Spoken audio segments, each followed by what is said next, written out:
Hello everyone and welcome back to my channel Brain Up. Hope you are doing great. Today's video is about Bihar. So without wasting time let's get started. और अगर आपको मेरा channel पसंद आया हो तो please subscribe, share और bell icon को प्रेस कर देना. Thank you so much. Bihar एक सुंदर राज्य. बिहार शब्द बिहारास से बना है जिसका मतलब बुद्धिस्ट मॉन्क की रेस्ट करने वाली जगह को बिहारास कहते थे. इस राज्य को पहली बार बिहार बुलाने वाले मुस्लिम रूलर थे जो कि 12th सेंचुरी के थे. बिहार पूर्वी भारत का राज्य है. ये उत्तर में नेपाल और उत्तरी पूर्व में पश्चिम बंगाल के भारतीय राज्य और पश्चिम में उत्तर प्रदेश से घिरा हुआ है.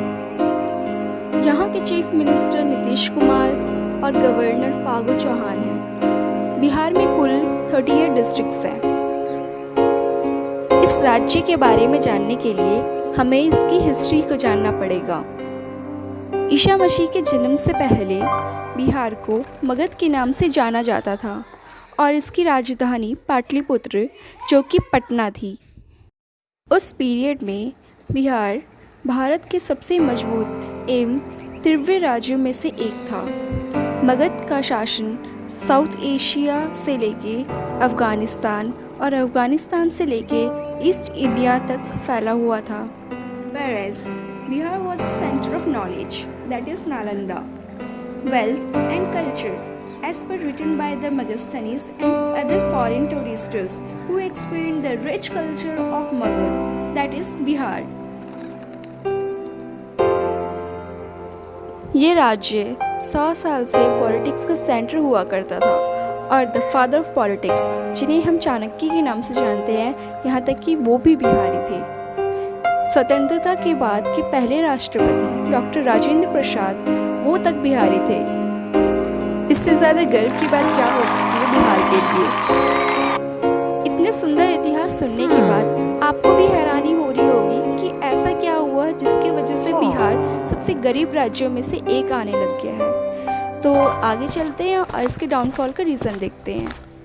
आफ्टर इंडिपेंडेंस राज्य की चमक मिट्टी में मिलते देर नहीं लगी. पॉलिटिकल इवेंट्स और नेग्लिजेंस की वजह से बिहार सबसे गरीब राज्य में आने लगा.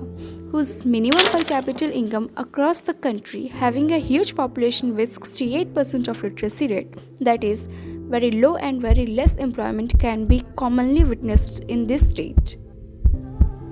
Before 14 November 2000, आज का झारखंड जो कि बिहार का हिस्सा हुआ करता था, that was very rich in minerals like coal, iron, magnesium, uranium. पिछली सरकार कास्ट बेस्ड पॉलिटिक्स और स्वयं स्वार्थ को साइड करके एम्प्लॉयमेंट को इंकरेज करती तो आज बात कुछ और ही होती.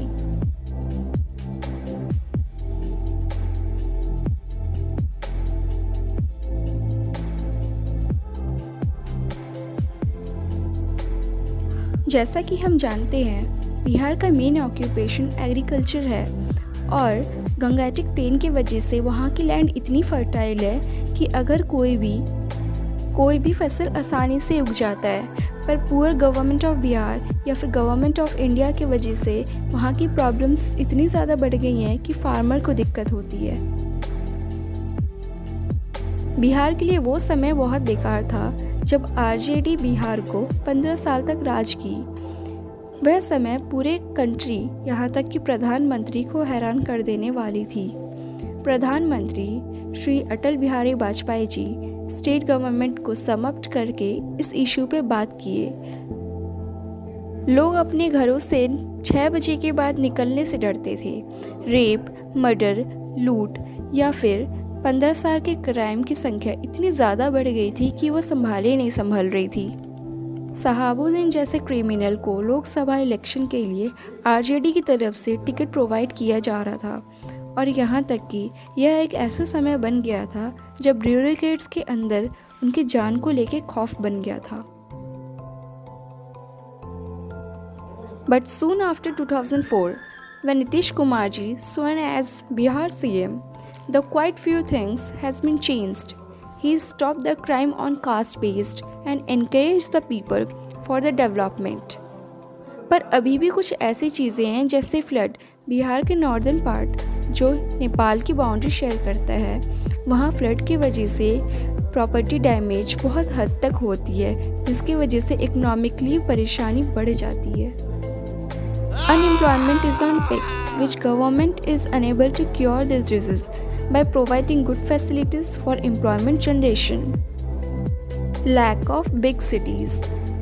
पार्टीशन के बाद बिहार में केवल पटना ही ऐसी शहर बचा है जिसकी पॉपुलेशन 100 मिलियन है, जहां हमें मुजफ्फरपुर, गया, भागलपुर जैसे शहर को मेगा सिटीज़ बनाना होगा। पर ना ही प्रॉपर फंड और लीस्ट गवर्नमेंट की वजह से ये राज्य कुछ नहीं कर पा रहा। किसानों की परेशानी।